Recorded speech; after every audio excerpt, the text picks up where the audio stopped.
professor at Vanderbilt University. And Waleed Shahid, spokesperson for Justice Democrats, will link to your piece in The Nation, a blueprint for social movements during the Biden presidency. To watch the inauguration of Joe Biden and Kamala Harris today, visit democracynow.org. It begins around 11 o'clock Eastern Time. I'm Amy Goodman with Juan Gonzalez. The viewpoints expressed in this program are the opinions of the people expressing them, and are not necessarily those of Fresh Air Incorporated, its staff, or its board of directors.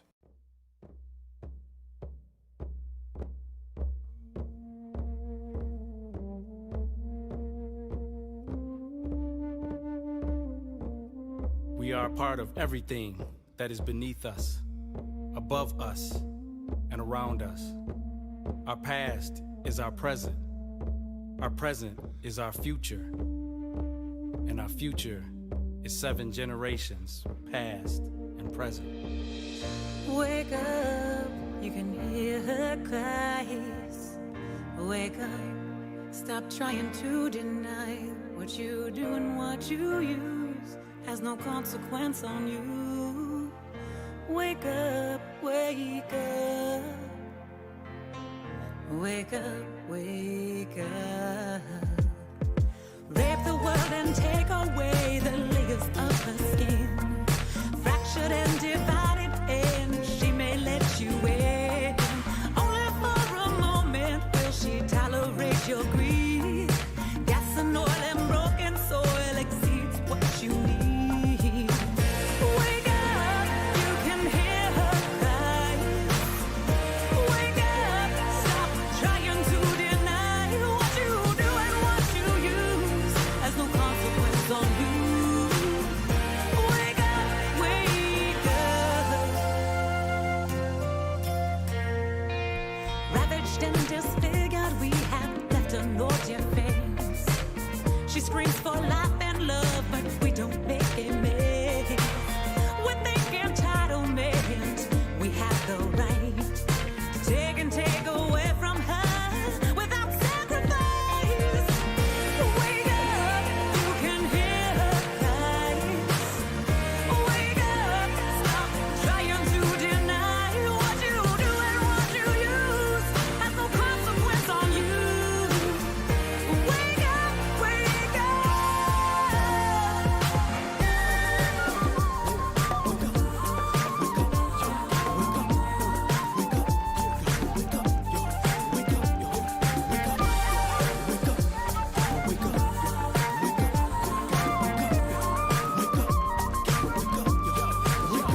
We are the air, we are the water, we are the sun, we carry the fire. There is no greater message, there is no greater lessons. Our lives come from our essence. Wake up and heed the message, though we have gone astray.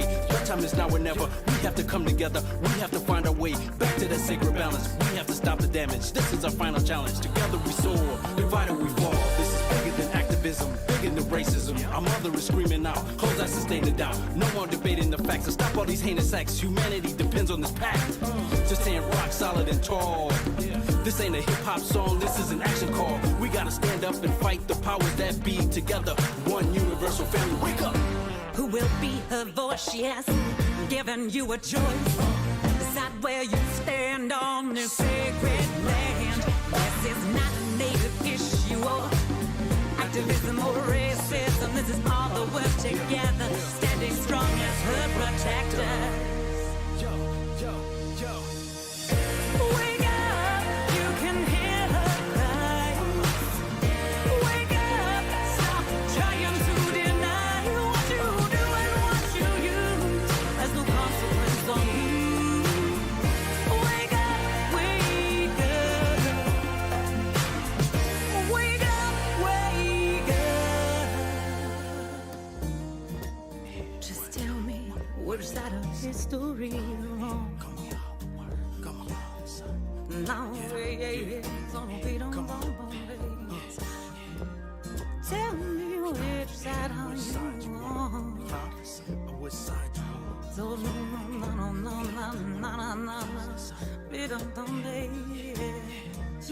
long. Which side of history do you belong? Uju hao Noah and Halito, Mr. and Mrs. Indigeneity. From the mountains to the sea, and from the deserts to the ocean, and to all those Indian canoes out on the waters. This is Indigeneity Rising, heard only on KFAI Fresh Air Community Radio and Community Media. We are 42 years of radio without boundaries, heard locally at 90.3 FM HD in Minneapolis and St. Paul, and on the web at kfai.org. And also this afternoon, we are on Facebook Live, and I believe we are also available on the kfai.org website, so you can check us out there as well. I'm Roy Taylor, Pawnee Nation, your host for news, information, commentary, conversation, and yes, inspiration about Indigenous peoples, Native American identity, reality, and experience. This is the episode for Wednesday, January 20th, 2021, and that is beginning to sound more normal, right? 2021. We're almost halfway through the month here and the start of the new year, and it is Inauguration Day. If you've been watching some of that on the popular media or listening to it on other radio sources, Joe Biden now is the 46th president of the United States, and Kamala Harris is the newest vice president of the United States, the first woman of color to hold that office as well. So congratulations to both of them. And I think maybe from this point on, we'll probably not even refer to Digit, DJT, who has left the building, and thank goodness not soon enough for many of us here. So let's just put that whole experience of the last 4 years behind us, beginning now, even though there will be accountability. And those of us in the citizenry here in the United States will make sure of that. Well, I'm in studio for Directions, again, broadcasting from my residence here on the banks of the beautiful Minnehaha Creek in South Minneapolis, Minnesota, Turtle Island. We're going to send our signal out today across the universe over the Milky Way, and we're going to make all of our ancestors proud. And later in the program, I've got a little remembrance about a very important person here at KFAI and also in my life. So I know hopefully we're going to make her proud as well, as she has walked on recently and is visiting with all of those ancestors there in the great beyond. Okay, as I always say, open the program every week. That was Kelly Jackson with Wake Up. So we always say, yes, wake up, wake up, wake up. It's about time to wake up. We have a new opportunity and occasion to do that with this new administration. There's going to be a lot of challenges ahead, particularly for Native American people here, not only in the Congress, but also at the White House, but also at state capitals and local units of government as well. The resistance has not gone away. They're still there. So as I say, if you're going to be on the side of Indigenous people, Native Americans, First Nations, you will always be on the right side of history, as Kelly always asks at the end. So be not afraid and be not deterred from that reality. All right. I was trying to pull up some information on the COVID-19 so I could talk with it about with my guest this afternoon. He's a wonderful individual. I first met him when he returned to town. He grew up here in Minnesota, in Minneapolis, in fact.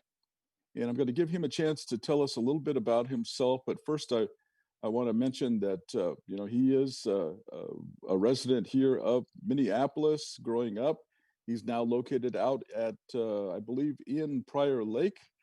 He's a proud homeowner. I've seen a lot of photos of the new residence he shares there with his two sons. So we're very happy for him about that. And but he's got a long background in public health, public medicine, behavioral sciences. And so without any further delay, I'm going to mention his name. That's Dr. Antony Stately. He is Ojibwe from Minnesota and also Oneida as well. But he spent a lot of time on the West Coast. And as I say, I first met him at one of the Municipal Urban Indian Directors meetings and became very quickly impressed with not only his persona, but also his capabilities. And he has not let the Indian community down at all in what he has been pursuing, now as the director of the Native American Community Clinic.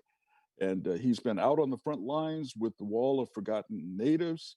He was involved with a lot of, I guess you could say, drug interdiction for Native Americans who were on the street through NAC. His background is in behavioral and mental health treatment, counseling services.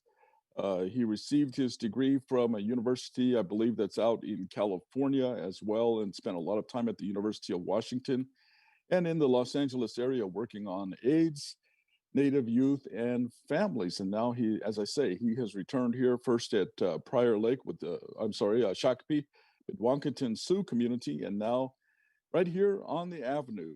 For those of you who are listening to us from outside of Minnesota, that's Franklin Avenue in the heart of the Native American community here in Minneapolis. So that is Antony Stately, PhD. And so I'm very glad to welcome you and that you were able to spend some time with us today, Antony or Tony. How are you?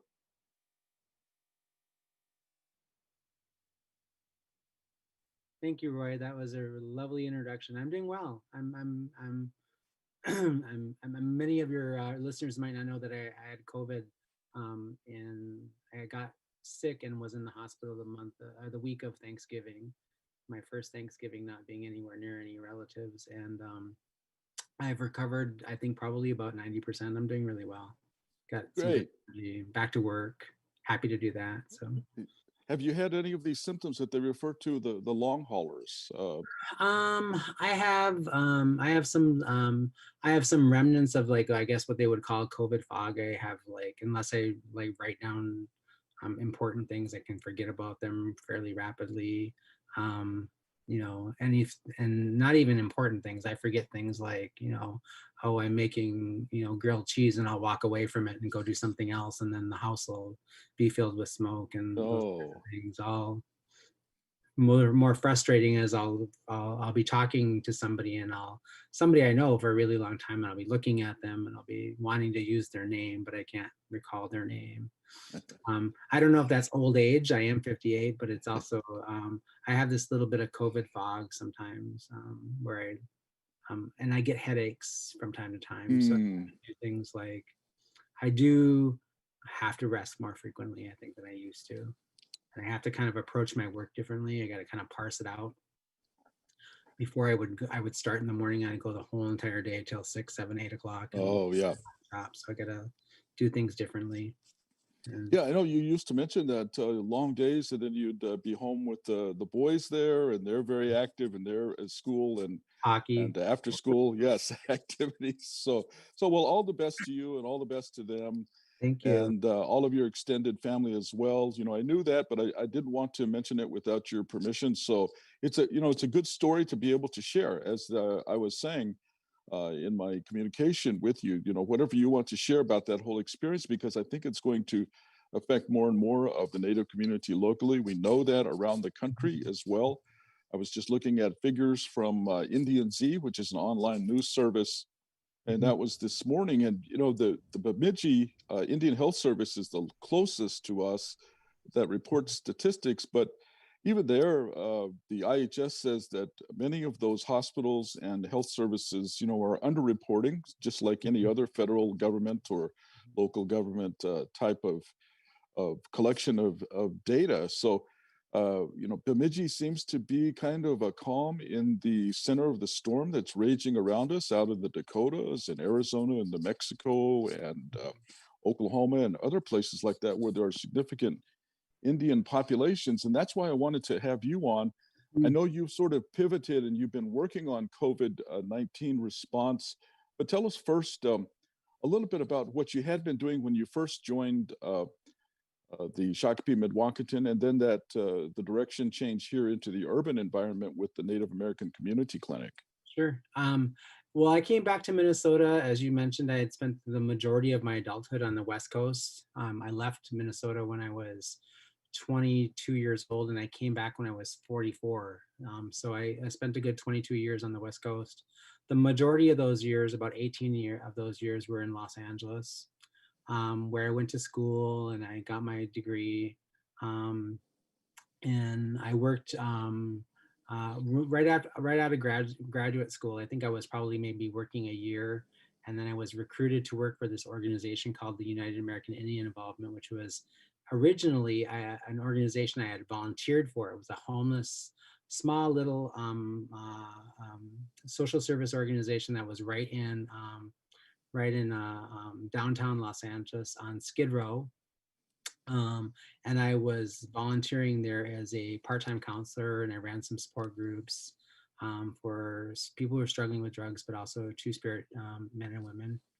And when I finished that, I went off and did some other stuff to collect my clinical hours. But as soon as I got done with that, I was recruited to help them open up a child and family mental health services clinic called 7 Generations Child and Family Service, which I was really lucky to be able to sort of be part of a group of individuals that started that work back in 1999, 2000. It was the first clinic of its type in Los Angeles, and it was really important work to me because I had been trained as a child psychologist, so I wanted to work with children. My last clinical rotation before taking on that role as the director and the clinical director, program director, was working with children of color in East Los Angeles, many of them Native, but a lot of them also Latino and Black. And I've pretty much focused most of my career on that for about, I would say, a good, 7-8 years before I moved to Seattle and joined the University of Washington at the Indigenous Wellness Research Institute. But my kids were born in 2007, my sons, and as soon as they were born, I had this deep need to sort of kind of get back home. Right. My partner and my partner and I, we adopted Dakota boys who were his cousins' children at the time. And, we started having conversation fairly early on about coming back home because, we wanted them to be raised around their family. We wanted them to be around Dakota people, Dakota language, Dakota land. We wanted them to have an understanding of who they were and as Dakota boys in the world, right? Which would be a little bit hard to do in the Pacific Northwest. I remember one time I was at a powwow at University of Washington, and I was with some of my Salish friends. And it was one of the first powwows I had been to, and I noticed that they danced in the opposite direction than we danced Northern style. And I was like, y'all are dancing wrong. And dancing in the wrong direction. She laughed. She goes, interesting that you would say wrong direction. I said, well, I meant opposite than us. But, it was kind of like, I didn't want them growing up dancing backwards, I guess. So I came back home in 2009, and I got a position with with Shakopee, Mdewakanton, and helping them grow their behavioral health program. And that's what I focused about 6 years of my time on before I came to Franklin Avenue, returned to Franklin Avenue, as I like to call it. Yeah, I noticed that you had grown up in South Minneapolis, and I think even went to South High School, which is where a lot of Native students, Native families wind up sending their kids in the public schools.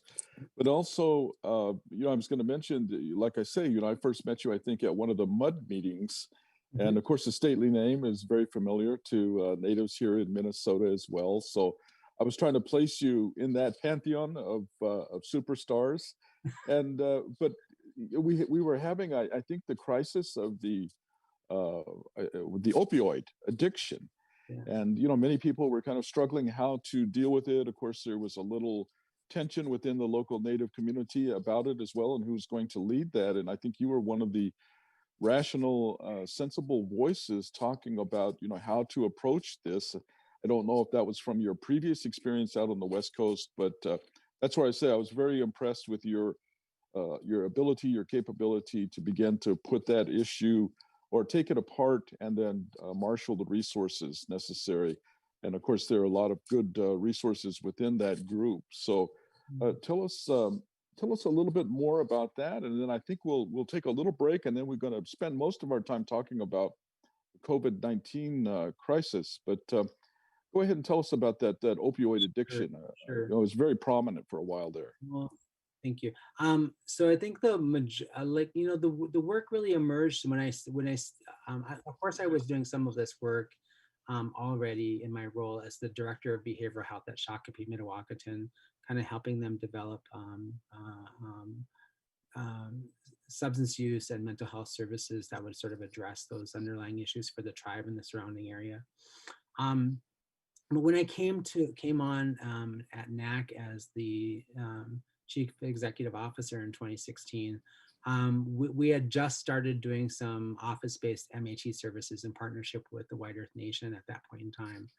Small little footprint, not doing, we probably had maybe 20 to 30 patients at that point in time who had cycled through the clinic and a few other things. And I really built a lot of the work over the last 4 years that I've done at the clinic from the perspective of understanding that, we in the Native community, both in South Minneapolis, but across the state and really across the nation, we still have some of the most incredibly high disparate rates of all kinds of chronic conditions. And a lot of those sort of chronic health conditions that sort of we consider to be classic healthcare conditions, including substance use and mental health, that those things are really sort of the undercurrent, or the thing that's driving a lot of that is sort of unresolved mental health conditions, trauma, enduring trauma response in our community, and those kinds of things.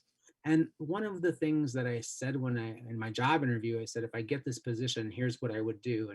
And I said, we're going to build out the capacity to be able to address substance use and mental health services for the community, because it is one of the areas where we have the most significant need. If we can start to make people more emotionally, spiritually, psychologically well, that will also turn the tide for some of the other things that we're seeing physically with some of the poor health outcomes. So I really worked that first couple of years in my tenure at NAC to sort of really point our North Star, like we're gonna do this work, because it was also a burgeoning crisis, right? We had some of the highest rates of opiate overdose at that point in time. And I got some pushback internally from some of the leadership, and I also got some pushback from other folks. But I also, you mentioned that I was part of this pantheon of like leadership and the stately, the former generation, the earlier generation of stateleys. My mother was a community leader for many years. And one of the things I learned from her is you have a responsibility in a leadership role to sort of move towards crisis, not kind of stand back and watch it and try to think through like, what's the best strategy. We as Native people, I think we're a little bit different sometimes when we approach problems and crises. When we see our relatives, our families, and our community members suffering, we rush in. We rush to try and figure out a solution, and so we rush towards those things and instead of standing by and watching. And that was certainly my approach in that specific situation. I pushed the envelope. I got criticized for some of it internally and externally, but I also knew it was the right thing to do. Right. And I think you've been proven correct. What was up next was the Wall of Forgotten Natives, and you took a leadership role there in trying to provide medical and mental health services there. And, and now we wind up in the middle of this global pandemic, but it hits close to home in so many different ways. But let's take a hold there, and I want to just take a quick break, Anthony, and then we'll get back to this conversation. I'll just remind all of the listeners that you're listening to KFEI Fresh Air Community Radio, 90.3 FM HD in Minneapolis and St. Paul. We're on the web at kfei.org, and we are also on Facebook Live this afternoon. I'm talking with my guest, Antony Stately, and we're talking about just a lot of medical and mental health issues. And when we come back, we will talk about COVID-19, this global coronavirus pandemic. But I'll let you go now for a second, and we'll be right back with you. If you or a loved one has been ticketed, arrested, or held in jail in Ramsey County, you may have a court date and not know it. To learn more and check your court date, visit ramseycounty.us/court. ช่องที่ยูมอง American Reach Out ตะมัวกาลา mù long tàu cho cú xó xì trâu mò Wednesday thầu trâu tính trong tu lò chừng tàu. Ta xin nó KFAI ta tỏ giải ninh chia lọ chơi mong thia cho lưu lương đời cho lo mê bê sinh. Do xã báo chọn gì trâu cho hậu lì nó sau email tua trâu contact@kfai.org. Bây rong xia và cho trâu tù cá sử xua trâu ní cho kế cú xia ba KFAI lọ tông đầu hiong. Hiên ba xia chẳng yếu chơi ý chẳng mong thấu dây cho thông lưu rõn giải nọ. The Hmong American Reach Out radio program has retired. Encore broadcasts can be heard at 6 p.m. on Wednesday.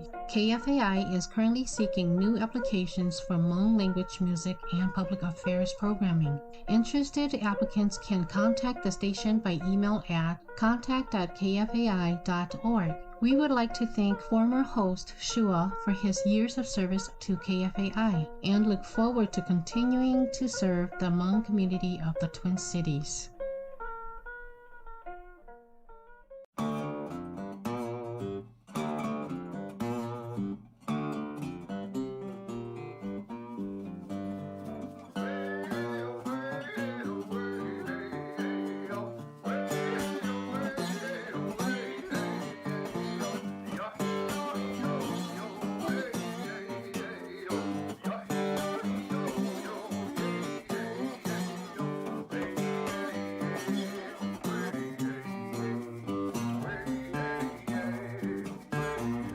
Welcome back to Indigeneity Rising, heard on KFAI Fresh Air Community Radio, 90.3 FM HD in Minneapolis and St. Paul, streaming on the web at kfai.org.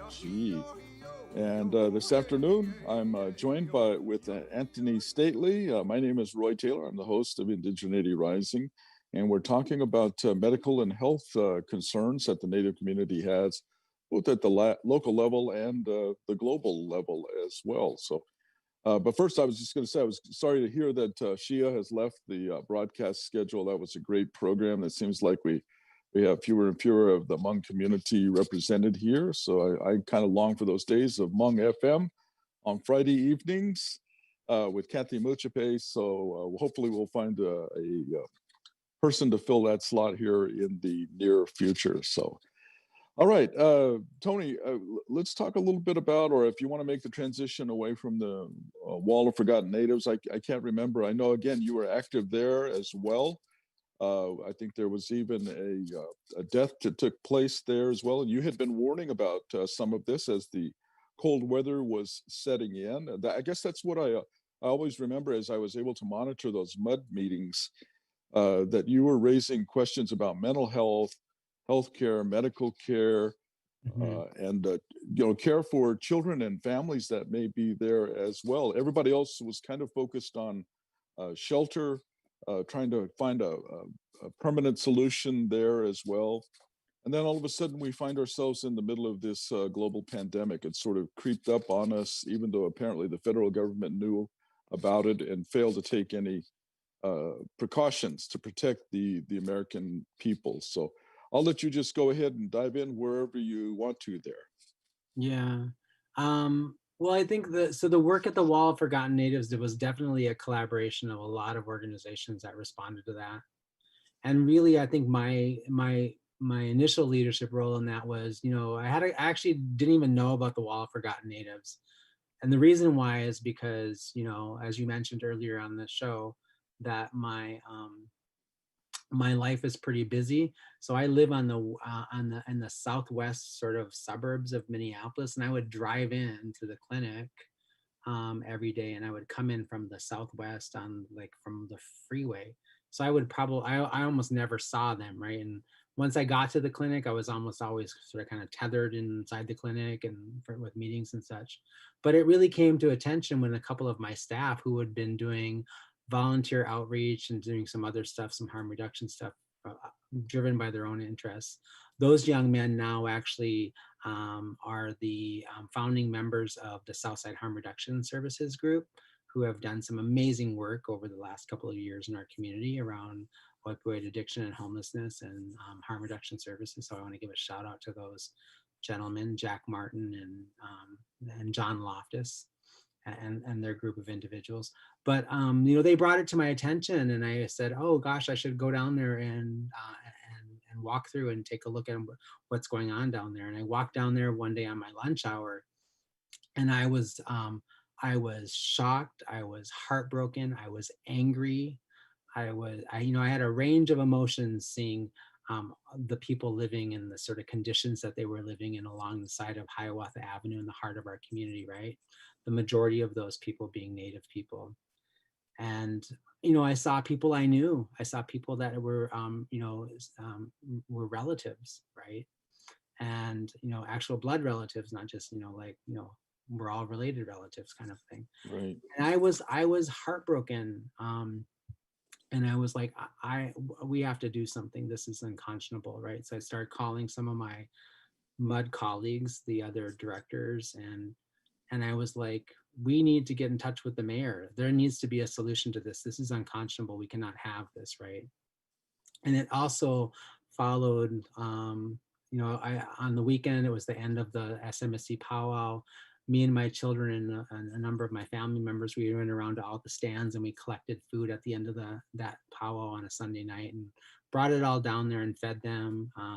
And, you know, it was one of my children's first experiences with that kind of volunteerism. And I think one of the things that it just really brought to home for me is like, you know, we as a community, we have to take care of these people. These people are relatives, right? They're living in tents along the side of a highway, and they're sick. There were many people who had open sores, and many people who had not any clean water or food or something to go to the bathroom in. It was really unlivable conditions.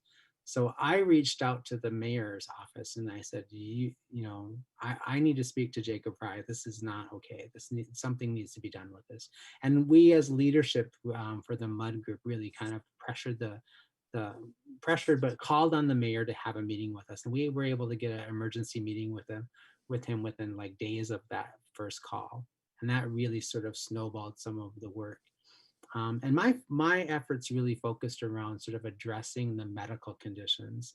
There were people with open sores. There were people who were struggling with, drug addiction and drug use. There were people who had all kinds of medical and mental health related conditions. And that was where I operated in.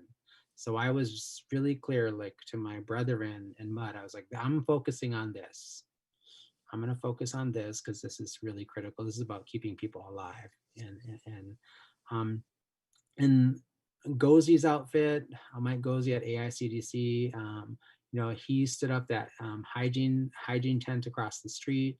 The response to the Wall of Forgotten Natives was definitely a collaborative relationship between private nonprofit organizations in the community that know that community really well, state and city government, and county government, and the tribes. And if everybody recalls, like Red Lake kind of stepped in and said, hey, we got this land over here that we're not using. Let's put up a temporary shelter for the people to get through the winter, right? And so we had that in place for about 5 to 6 months, which got people through a really difficult winter. It was one of the coldest winters we had. And when I share that story, I always like to tell people, like, we were really struggling. The state and the county and the city were all struggling with, like, how do we solve this conundrum, right? And tribal organizations responded to the needs of our community. And a tribe, a sovereign nation, stepped in and said, we can solve this in partnership. And when we really look back on the condition and what was going on at that point in time, we were able to solve a huge Herculean problem in a fairly relatively short period of time. Really, we're talking August to December. We got over 400 and some people off the street and housed, at least temporarily sheltered, right? That was a testament to how well we can work when we have singleness of purpose. Right. And so I think we have some opportunity to do that in this COVID-19. You know, it's ironic that you know, if people don't remember, we were just closing down the Wall of Forgotten Natives. We had a couple months before we, you know, and all of those other things, and closed down the you know, the navigation space and those kinds of things. And then you know, we had about 3 or 4 or 5 months to breathe before we have COVID-19 tossed in our lap, right? And I was telling a colleague of mine and a relative of mine that, you know, one of the things I've learned in working in this field and working in community, it feels like one of the things we always sort of contend with is we have we have this roller coaster of crises come, right? And I think sometimes when we really think about it, like, you know, life is probably like that as well, right? But since I came to my role at NAC, I really have had, like, every single year there's been this event, this thing that has been a big crisis that our community, that has really been a bondugal for our community, and I've had to figure out as a leader, and I certainly don't do it alone. I have an amazing group of people. I tell people all the time, I have the most amazing staff. I have, like, the most incredible leadership that works with me, and I have the most thoughtful and loving and generous staff. They treat our patients like they're our relatives. And I've told them, like, these people are my relatives. These are people I grew up with, people their aunts, their nieces and nephews, and I want this to be a place where anybody who is a relative would want to come for care and be taken care of. And we do an amazing job because we approach our work that way. We treat people in the community as though they are our relatives. And so I tell my staff, I want you to do the things for them that you would do for your grandmother, you would do for your dad, your mom, your aunties, your uncles, your nieces and your nephews, your kids. Treat them this way because they are relatives. And when I think you approach your work that way, oftentimes it doesn't even feel like work, right? You're sort of like just one human being taking care of another. And I've seen so many of our community partners approach that work that way as well. I want to give a shout out to Mike Gozy and his group for being able to get that shelter put together and opened within record time, which is in the old Cedar Box area. It's beautiful. And his group of people that do amazing work with our unsheltered homeless folks. You know, all of us have a piece of this work, and we do it well, and we do it because we love our community, and we love our people. And I'm so privileged and honored to be part of that group.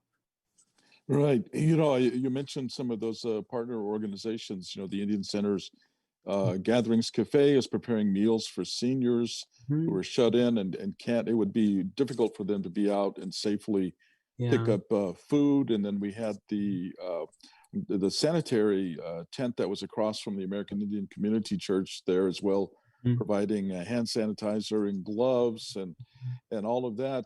So what at NAC though, have you, among your current patient list or load, have you had others like yourself who contracted the coronavirus? We have a number of patients who have contracted it. We've had a couple of staff contract it. Myself and one other staff member got sick around the same time in our leadership pool, and it was a kind of a little bit of a, we would text back and forth and talk a little bit about those things. We check in on each other. But I think one of the things that I want to say specifically about COVID in our community is that, you know, you mentioned about the IHS Bemidji area data and how there is Native people are missing from these big data sets sometimes because the you know, tribes specifically, when it's any sort of health data or health information, they get to own that data. That's their data. They get to decide whether they're going to share it with you know, the state or the local public health jurisdictions or even the feds, right? And so sometimes there's some holes in data because either tribes don't report all data, or if people live off of the reservation, but they're tribal members and they might seek services somewhere else in another part of the health system, that data won't necessarily flow up to tribal data and those kinds of things. And then we have missing data a lot of the times in urban health data sets like Minneapolis, St. Paul. And a lot of times in big health data systems, we are not sort of like given a lot of attention because we're considered to be quote unquote statistically insignificant population. Right. Less than 1% or 2% of the population of anything that are going to not pay attention to us. So from a policy level, a lot of the work that I do at that in my leadership role is I'm not pressuring, but I'm talking to the state and I'm talking to some of these other folks that sort of like are responsible for gathering this data, disseminating it, telling that story. We have some great people at the state mental health, State Department of Health, Jackie Dion and a bunch of other people working on the COVID response that are making sure that the state is doing a good job of tracking available data and unearthing and trying to tell the most accurate story about how COVID is impacting our state. And because we in the state of Minnesota have done a better job with some of that than other jurisdictions, what we do know is with respect to the story about COVID and how it impacts the Native community across the state, especially in the urban area. We know that we test at a lower rate than other populations. So we have some work in our community to do around encouraging people to test. We're not out of the woods yet, even though we have a vaccine. So we still are in the middle of a pandemic and everybody can see the news. The numbers are still growing. 23 million Americans, have tested positive. Over 400,000 have died in 11 months. That's pretty remarkable. More Americans have died due to this pandemic than have died due to World War I and World War II. Right. And I think one of the things that we want to encourage people to get tested. But one of the things we do know from the data is that when we do get tested, we have a higher test positivity rate than the rest of the population, certainly than we do for white Americans and white Minnesotans. So that there is a health disparity issue, like, right? Why are we testing? Why do we test positive more frequently? Well, there's all kinds of reasons. Maybe we don't have the ability to shelter in place, or what do you call it? Essential worker, maybe. We're essential workers. Essential workers are, it's interesting.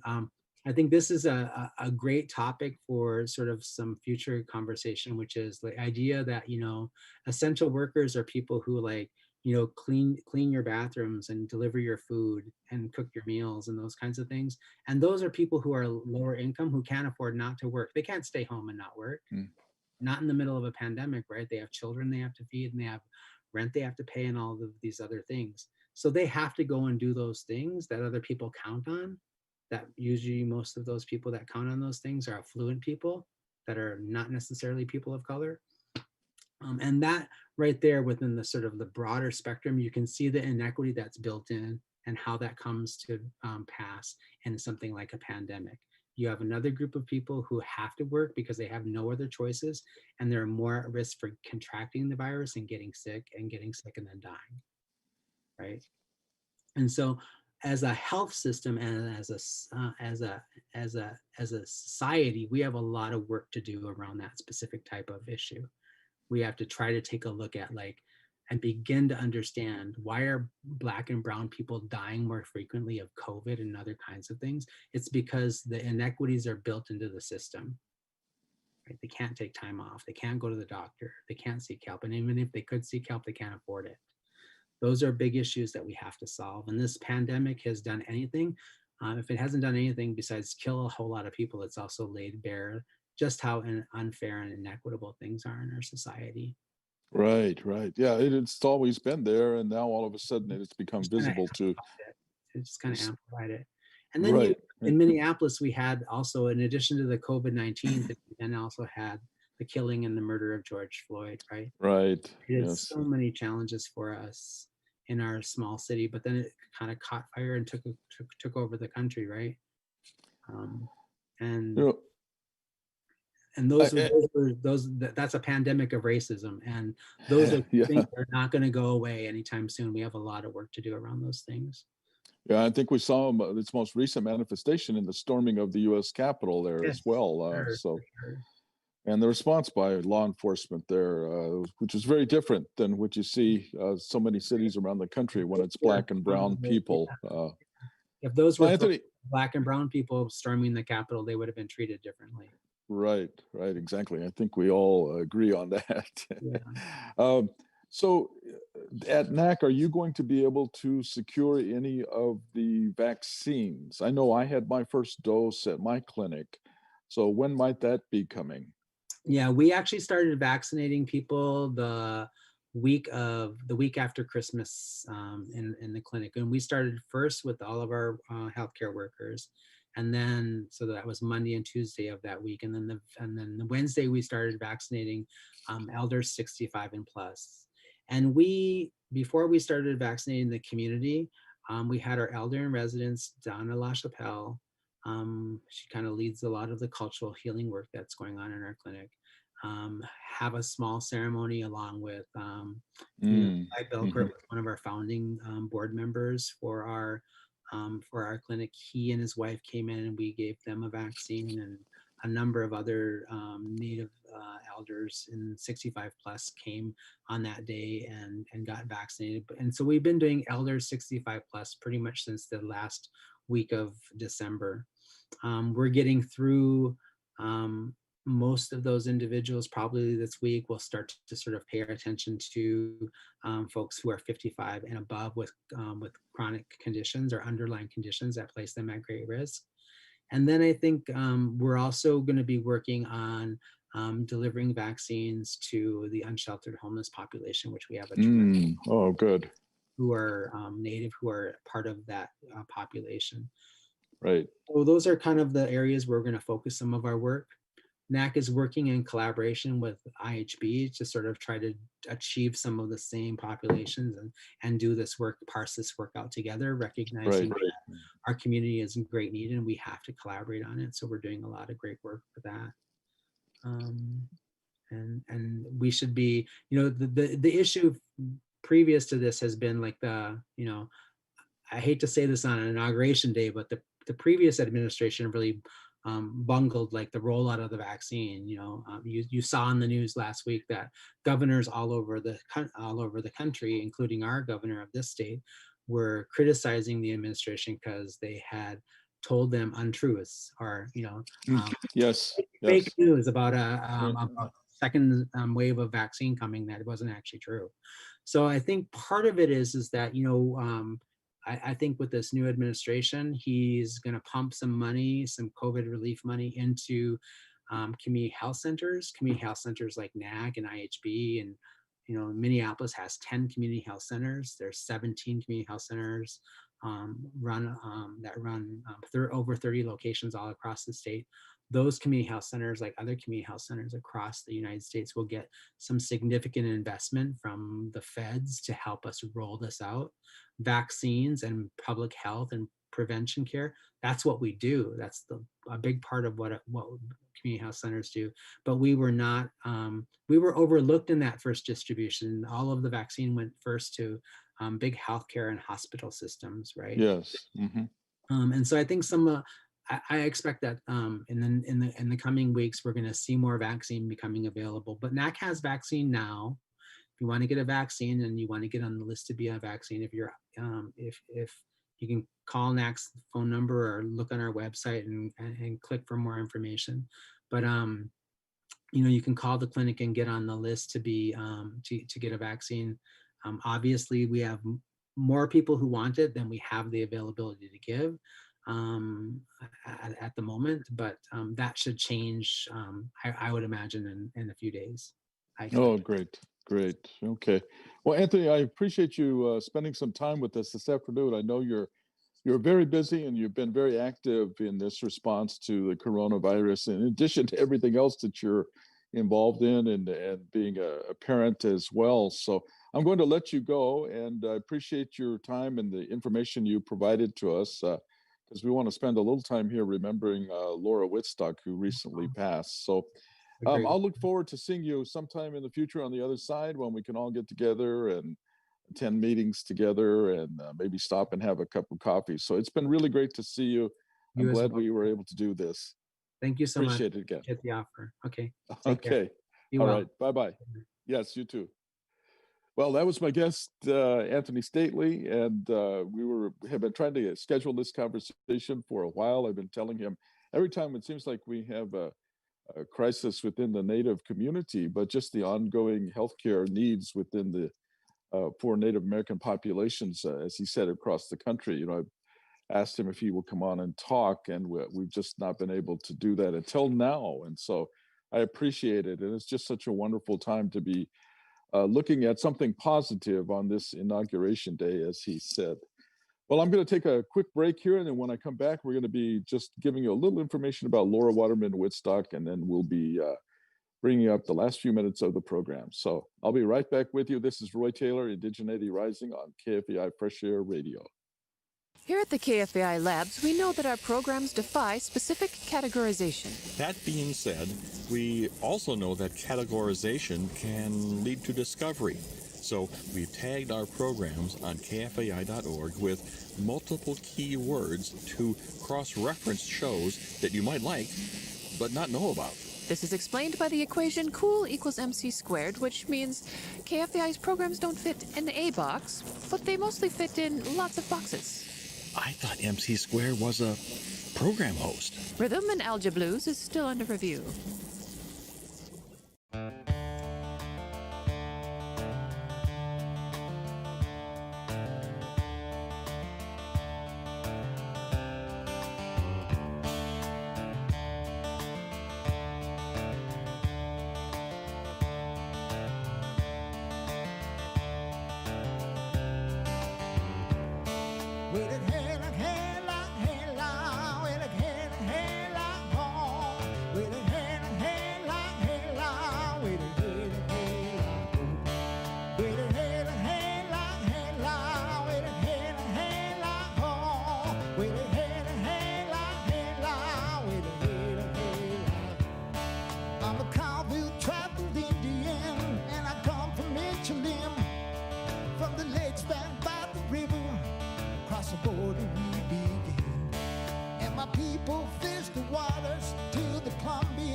Well, that's Jim Boyd. And as he says, he's a Colville Indian. Used to be the leader of the Exit Band, XIT. And as I always say, you know, he's now walked on as well. And I always enjoy hearing him, though, on the air here at KFAI. This is KFAI Fresh Air Community Radio, 90.3 FM HD in Minneapolis and St. Paul, and on the web at kfai.org. It just finished up a wonderful conversation with Tony Stately, who is the Chief Executive Officer of Native American Community Council, or Community Clinic. So I appreciate that time with him. Hey, just a reminder that coming up at 2 o'clock is Sean Lipscomb with his afternoon of doom and gloom, as he puts it. To be honest with you, there's a lot of great music there from 2 to 4 as well. And then I think last week, Don Eubanks, who my guest was on last Wednesday, was reminding me that his program, Counter Stories, will be joining. I don't know if it's permanently, but tomorrow at 1 p.m., I believe. So Counter Stories with Don Eubanks, and that co-hosts of people of color there to talk about the issues that are facing the Twin Cities people of color communities. So check both of those programs out. Well, if you haven't heard, maybe for the first time, I just want to share with you, I've had a chance to talk with the family, actually went over to the memorial fire last night. The death of Laura Waterman Woodstock.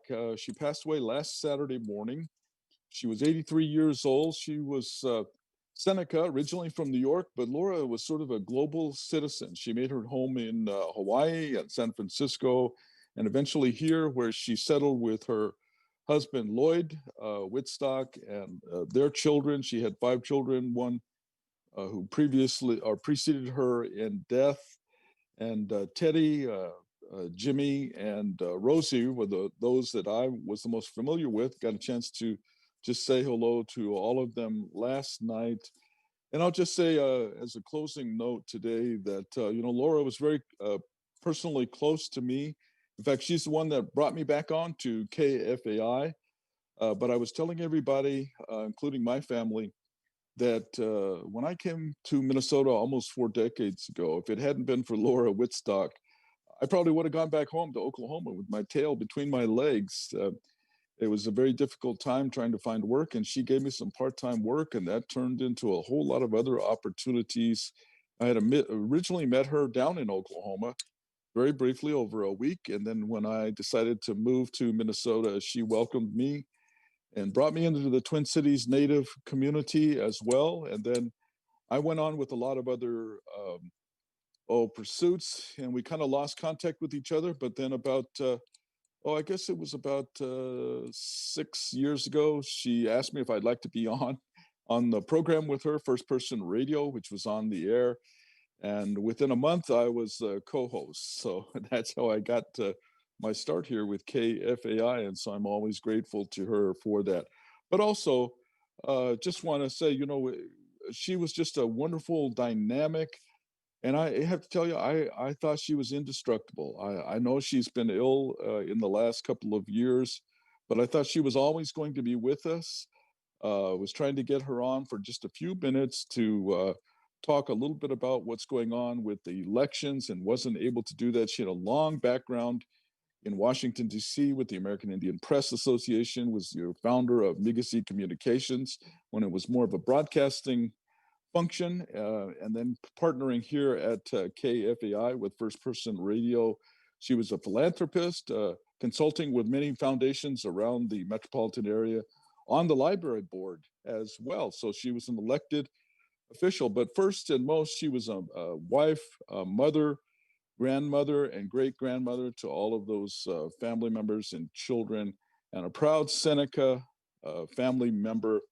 So all I can say now at this point is that we're going to miss Laura. I'm going to miss those breakfasts and dinners and other occasions when we would just talk about Native Americans and politics and journalism. I learned a lot from her. She taught me a lot. She always came to every episode of First Person Radio with a ream of background research on her topic or the individuals that she was going to be interviewing that day. And I learned from her to try and be professional on that. So Laura, we wish you well, and we're going to know that you're now with Cleo and Corn Planter and all of the other watermen's there, and enjoying a great time. And we hope we did you proud today. We are going to be trying to do a tribute. I'll be putting together a program later, and I'll let you know more about that, about the life and career of Laura Waterman Wittstock. So here we go. I got to get on my Indian pony, and we're going to be out of here with Brother Keith Sokola and Indian Cars. Remember, Indigeneity now, Indigeneity rising, and Indigeneity forever. And I'll see you later at the 49.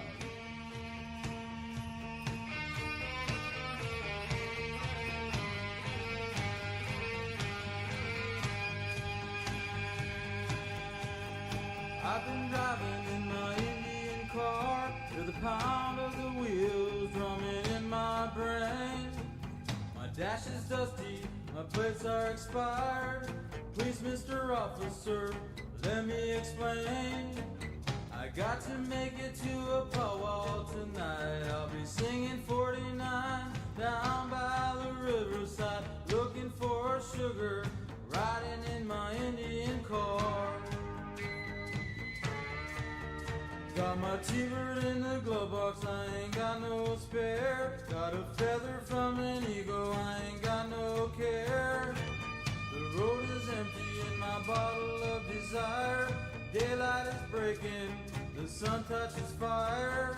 I got to make another powwow tonight. I'll be singing 49 down by the riverside, looking for sugar, riding in my Indian car.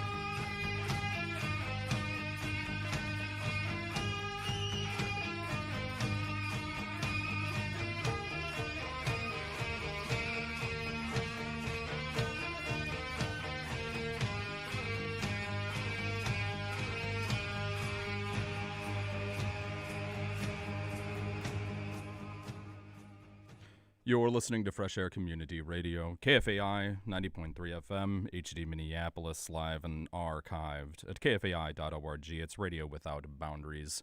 And I really should get an intro song to this show for a change. What do you think? Am I coming through all the way here? Hello, can you hear me? We'll find out here because the soundboard has given me some weird business. But nevertheless, if you can hear me, it's Glorth Radio, GLORTH, Stoner Rock and more. Every Wednesday, 2 to 4, your afternoon doom. And very glad to be here today. Thank you for the shout out, Roy. I very much appreciate that. One of the good shows out there, and I've said it before too. The more people that tune in to my show when I talk to them, they very often say that they tune in earlier and earlier to catch more of Roy's show, and they always say something to the effect of, that he talks about really cool things and that they don't hear about the narratives that they talk about on the show that frequently or at all anywhere else, and that sadly does make sense, and that's one of the reasons that makes KFAI so special here. So thank you again, Roy Taylor, the host of Indigeneity Rising. I really should get an intro song to this show. I haven't done that for a long time, and as much as I love Keith Secola and Indian Cars, probably about time to do a little bit of an intro theme there. So if anybody out there has any ideas for what would make a good song or intro track to bring in Glorth Radio, let me know. You could let me know on the Discord chat, kfai.org/chat. We'll take you to the Discord chat where you can converse with me and an assortment of other folks out there and share questionable gifs and images instead of working. Don't work. Just have a good, healthy dose of Glorth instead. Or, what did I used to say back in the days, in the early days? I would always say Glorth Radio. I don't know why, but it always came out. So sorry for that, but it's it's just not long ago, or back when I actually said that all the time. I remember a certain program show host would always, whenever he would mention Glorth Radio on social media, there was always one guy who would comment underneath it and say, "You mean Glorth Radio?" So I thought that was funny. Okay, coming to you live. It's the 20th here, a very auspicious date. And it was a partially sunny day out. I don't know if it still is. We all know how good I am at doing the weather there, unlike other program show hosts. But we'll go ahead and get started here on Glorth Radio. We'll jump right into some music. You know how to follow along. It's Glorth Radio.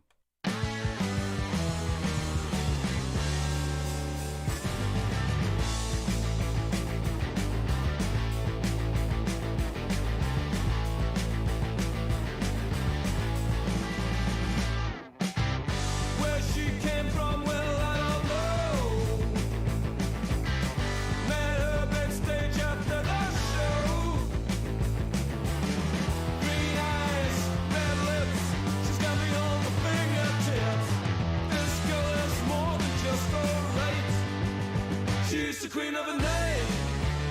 She's the queen of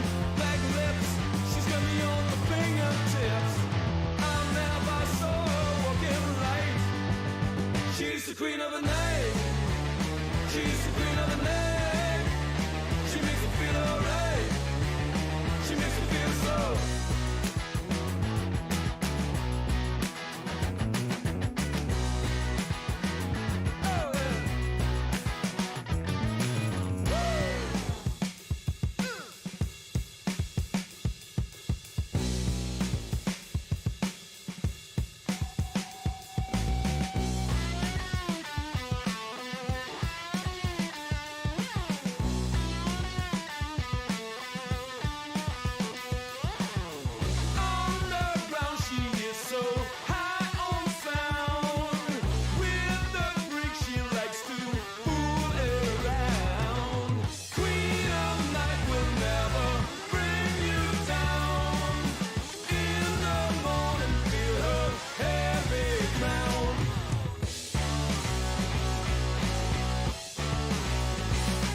queen of the night.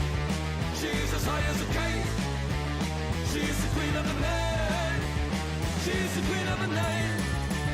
She makes me feel alright. She's the queen of the night. She's the queen of the queen of night. Queen of night.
something, you're gonna get some more. Come on, my friend, jump in again. But sir, I can tell you, the trouble and fear, mostly laughing out, maybe a couple of tears. Plenty of horizons, open conversations, and I guess that it's gonna be alright. What's going on? Look at the sky. Can you tell me what you see? You can keep your eyes on the sun if you're afraid.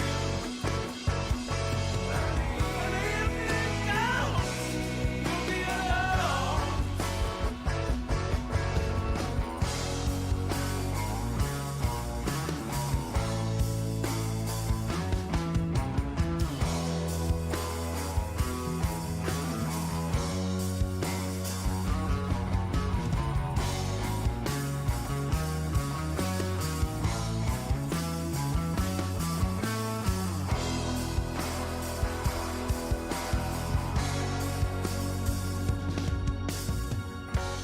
Distortions of time, I hope you'll remind what drives you crazy all of the night. Illusions of mine, I guess you'll be fine. Don't tell your mama, 'cause it's alright. You're gonna get sober, let it out full sway. It's not over, but it's gonna fade away. Wake up, my friend. Breakfast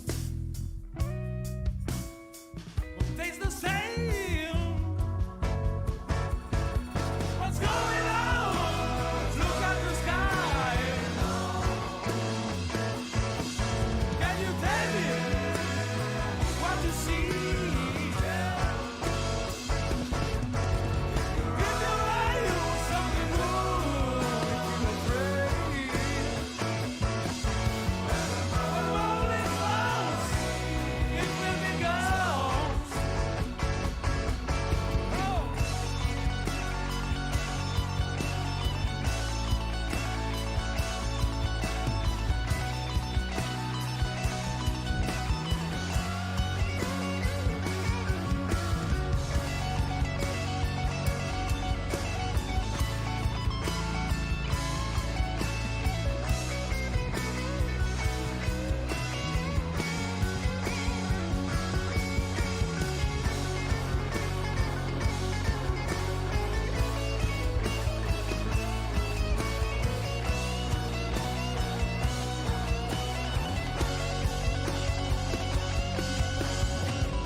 Jazz is an evolving language with deep roots, sprawling branches.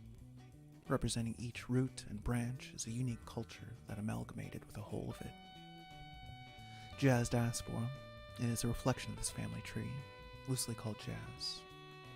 Improvisation and soul-searching in jazz, blues, funk, rock, world, and more. Come celebrate America's music in the world, and the world's music in America, with me, Corey Washington, every Saturday from 1 to 3 p.m. at kfei.org/FA2 or via the KFI mobile app under the regular radio tab.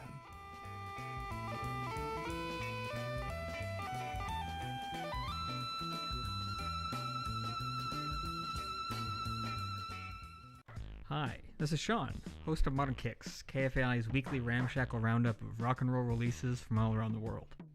This week, we showcase some hot new releases from TJ Kabat, Real People, and this great track here from Midnight Snacks.